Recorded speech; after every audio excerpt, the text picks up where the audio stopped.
Tu fais régulièrement tes soins capillaires, tu manipules tes cheveux avec douceur afin d'éviter la casse et malgré tous ces efforts fournis, tes cheveux ne poussent pas.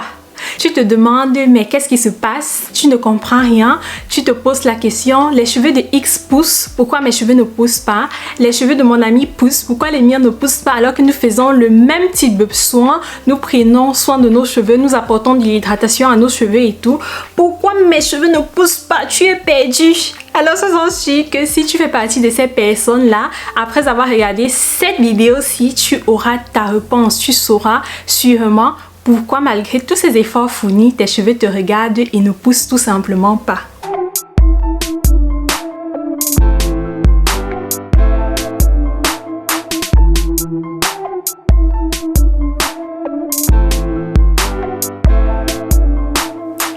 Salut, je te souhaite la bienvenue sur ma chaîne. Moi, je m'appelle Santiche et aujourd'hui, on va parler, comme tu l'as déjà constaté, je crois, d'un sujet assez intéressant. Une raison qui est souvent négligée et ignorée aussi par certaines personnes. Une raison qui ne favorise pas la pousse de cheveux malgré tous les efforts fournis. Il s'agit de quoi? Il s'agit de la carence. La carence en quoi? On va en débattre tout au long de cette vidéo. Il faut déjà savoir que mis à part les protéines, les glucides, les lipides, le corps humain a besoin de plusieurs oligo-éléments et aussi de plusieurs vitamines pour son bon fonctionnement. Et une carence en une de ces vitamines ou bien aussi en un de ces oligo-éléments peut vraiment, je dis bien vraiment, affecter la pousse de nos cheveux et aussi la bonne santé de notre cuir chevelu. Déjà, on commence par la base. Qu'est-ce que c'est déjà une carence? Une carence, c'est tout simplement le manque, l'absence ou bien même aussi, je dirais, l'insuffisance de quelque chose dans le corps. Et parlant des vitamines et des oligo-éléments, on peut par exemple avoir une carence en fer, en zinc, en vitamine B9, en vitamine B6, en vitamine B12. Et aussi, petite information en passant, la carence en vitamine B12 est une carence assez fréquente chez les personnes qui ne consomment ni de la viande et ni du poisson. Alors si vous êtes végétarien ou bien vegan, vous le savez même sûrement déjà parce qu'avant de changer son alimentation drastiquement entre guillemets, c'est conseillé d'aller chez le docteur pour faire un bilan et pour prendre certains conseils. Bon bref, si vous êtes végétarien ou vegan en passant, je vous conseille d'aller chez votre docteur pour checker votre taux en vitamine B12 dans votre corps parce que c'est super important. Dans cette vidéo, je vais principalement me concentrer sur la carence en fer, tout simplement parce que c'est une carence qui est très courante et qui touche plusieurs personnes, particulièrement les femmes et aussi surtout les femmes qui ont des saignements abondants lors de leur menstruation et les femmes enceintes. Déjà, qu'est-ce que c'est le fer?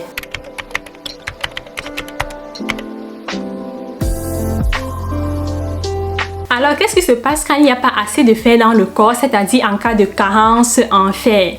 Il faut déjà savoir que notre corps humain est super intelligent. Il travaille avec une intelligence de haut niveau, de haute gamme. Notre corps humain est tout simplement magique. En cas de carence de fer, qu'est-ce que le corps humain qui est si intelligent fait? Il priorise tout simplement d'abord les organes vitaux, c'est-à-dire les organes les plus importants.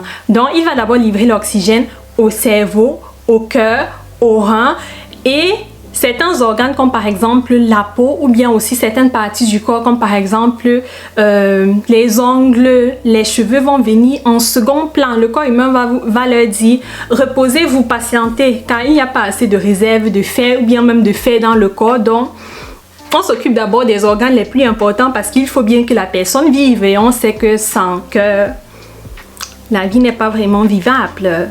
Voilà, sans cerveau, pareil. Du coup, une personne qui a une carence en fer constatera à côté des symptômes généraux comme par exemple la fatigue, la pâleur, l'essoufflement à l'effort, l'amincissement de ses cheveux et aussi une chute de cheveux. Et parfois même, ou bien je dirais même très souvent, cette chute n'est pas du tout spectaculaire. Donc, ce n'est pas que vous allez vous réveiller un jour, vous allez prendre le peigne pour peigner vos cheveux et vos cheveux vont tomber comme des gouttes de pluie. Non, pas du tout. Vous pouvez par exemple tout simplement constater une perte en volume ou bien vous pouvez remarquer que vos cheveux deviennent de plus en plus fins, qu'ils perdent en brillance, qu'ils deviennent de plus en plus ternes. Alors, si ces derniers mois ou bien ces dernières années, tu as remarqué un changement au niveau de tes cheveux, tu as constaté une perte en en volume, tu as constaté que tes cheveux deviennent de plus en plus fins, ou bien si tu fais tout simplement partie de ces personnes qui ont les cheveux qui ne poussent pas malgré tout effort fourni, alors là, je te conseille vraiment d'aller consulter un docteur. Grâce à une prise de sang assez rapide et un examen sanguin, ton docteur pourra checker le taux d'hémoglobine et aussi le taux en ferritine dans ton corps. L'hémoglobine, je crois que ce mot, on l'entend assez souvent, mais la ferritine, qu'est-ce que c'est? Je crois que c'est un mot qui n'est pas assez fréquent. Bon, bref, la ferritine, c'est tout simplement une protéine qui permet d'évaluer les réserves en fer présents dans le corps. Donc, si l'examen sanguin révèle que le taux en ferritine dans ton corps est assez bas, ça veut tout simplement dire que tu n'as plus assez de réserves en fer dans le corps. Et personnellement, je te conseille aussi, quand tu seras chez ton docteur, de checker ou bien, disons, de lui demander de checker ton taux en zinc, de checker ton taux en vitamine D, parce que nous sommes tous carencés. Nous sommes tous carencés en vitamine D, surtout nous, les personnes avec les peaux noires vivant dans des pays où il n'y a pas de soleil. Voilà, moi je voulais formuler ça un peu avec de la beauté, mais la réalité c'est que il n'y a pas de soleil. Où je vis en tout cas en Allemagne, il n'y a pas de soleil. Voilà, donc je te conseille de checker ton taux en zinc, vitamine D, vitamine B6, B9 et B12, surtout B12, surtout si tu es végétarien ou vegan, comme je l'ai dit tout à l'heure. Et aussi de checker ton taux en TSH. TSH, qu'est-ce que c'est? La TSH est tout simplement une hormone qui stimule la glande thyroïde afin que celle-ci sécrète les hormones thyroïdiennes. Donc, il faut vraiment savoir qu'une carence en un de ces oligo-éléments ou bien en une de ces vitamines ou bien même aussi un manque en une hormone peut vraiment affecter de manière négative la pousse de nos cheveux et aussi la bonne santé de notre cuir chevelu. Il y a de cela quelques temps, j'étais chez mon docteur pour une prise de sang, un examen sanguin afin de checker mon taux en ces oligo-éléments et vitamines que je viens de te citer, aussi mon taux en TSH. Et je ne suis pas allée chez le docteur parce que j'ai constaté une perte de volume, parce que j'ai remarqué que mes cheveux s'affinaient ou bien que je perdais en brillance. Pas du tout. J'y étais pour une autre raison et entre temps j'ai déjà reçu mes résultats, et si ça t'intéresse, dis-le moi tout simplement en commentaire et je partagerai mes résultats avec toi dans une prochaine vidéo, parce que je crois que mes résultats pourraient quand même être instructifs pour certaines personnes. Pour plusieurs personnes même, pourrait permettre à plusieurs personnes de comprendre que les carences, ça existe. On néglige ça, mais ça existe vraiment. Et c'est super important de savoir que les carences existent, du moins d'en être conscient, afin de pouvoir les traiter et de se sentir mieux, d'avoir des cheveux qui poussent bien, de se sentir en forme et d'être tout simplement en santé. Et je tiens aussi à préciser une petite chose. On peut bien être carencé en fer sans pourtant souffrir d'une anémie ferriprive. Oui, plusieurs personnes ont un manque en fer sans pourtant déjà être arrivées au niveau d'une anémie ferriprive. Donc il y a cette petite différence là qui doit être prise en compte. Mais ce qui en est, c'est que dans les deux cas, du fer est nécessaire. Donc c'est important d'aller chez un docteur pour faire un examen sanguin. Et si l'examen sanguin révèle une carence en fer, ton docteur te prescrira tout simplement des compléments alimentaires à base de fer. Je sais, quand certaines personnes comprennent compléments alimentaires, elles pensent directement à des grosses pilules, à des gros comprimés qui sont difficiles à avaler et tout. Non, mais non. Crois-moi, de nos jours, il y a déjà de petites gélules toutes mignonnes qui sont vraiment faciles à avaler. Bon, si la vidéo sur mon examen sanguin et mes carences, oui, parce que je suis aussi carencée, vous intéresse, j'en parlerai plus explicitement dans une autre vidéo et je te montrerai aussi mes compléments alimentaires. Ils sont tout mignons, de petites gélules là. Vous vous dites sûrement que c'est bizarre de trouver des comprimés mignons et que peut-être les comprimés ne peuvent qu'être mignons pour des personnes qui font médecine. Mais non, pas du tout. Mes petites gélules que j'ai reçues sont vraiment petite et mignonne. Mais bon, peut-être je vous les montrerai dans une prochaine vidéo. Et voilà. Mais mis à part aussi ces comprimés, ces compléments alimentaires qu'on peut recevoir chez le docteur, il faut aussi savoir que le fer est bel et bien présent dans plusieurs aliments que nous consommons quotidiennement et aussi chaque semaine, comme par exemple la viande rouge, le poisson, la volaille, les fruits de mer ou bien aussi les légumes verts, comme par exemple les épinards, ou bien si je cite certains légumes verts du Cameroun, le ndolé, le folon, le ntse.